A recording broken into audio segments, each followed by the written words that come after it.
Asian religion is something that's very interesting to think about. I'm thinking about Buddhism and thinking about Taoism a lot right now. But mostly I want to talk about Buddhism right now. I want to talk about Siddhartha Gautama, or Buddha, the first Buddha, who I heard this in a religion class actually, and I'm pretty sure this happened to Buddha, which is a big reason why he is the Buddha, why he became the first Buddha. And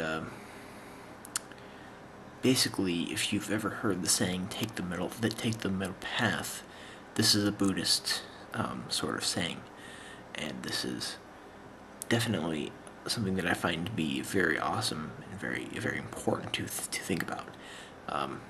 Because the reason how he got to this middle path was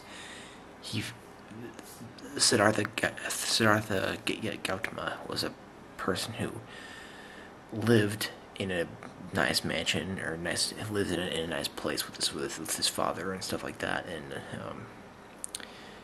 at first he decided to leave that place, and not live there.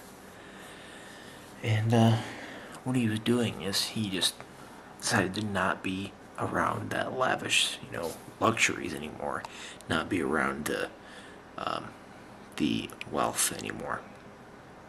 And he surrounded himself with basically nothing. He surrounded himself in nothing and became a very poor person, and became very low class, which he very sort of became.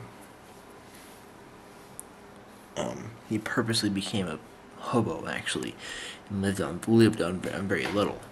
And what he realized from doing this is that doing this is not the way to go. I mean, if you have a choice to not do that, then taking the low path is not the best way to go, because you can't survive as well as you might be able to.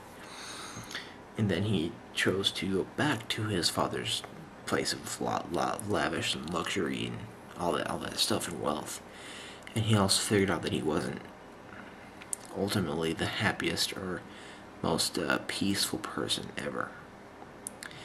So this is where he got the idea to take the middle path, which means being moderate. Being moderate in all things that you partake in, being moderate in all things that you do,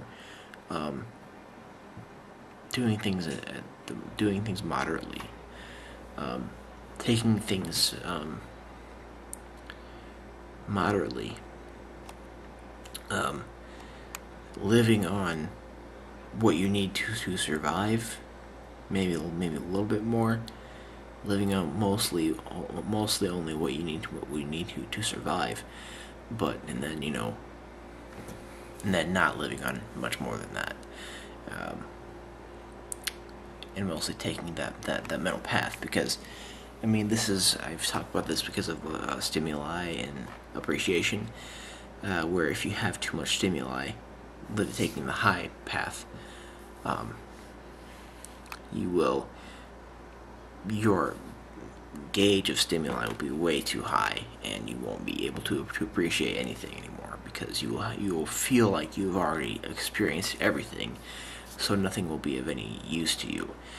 And I totally agree with this middle path thing, and which is why I wanted to bring this to you, because all these things I've been talking about, Epicurus and Nat Hanh and all this stuff, and Epictetus even, and all these people. I wanted to bring this to your attention if you have not heard about this middle path from Buddha. But this is just one little thing. I want to talk about the Taoism thing too in the future.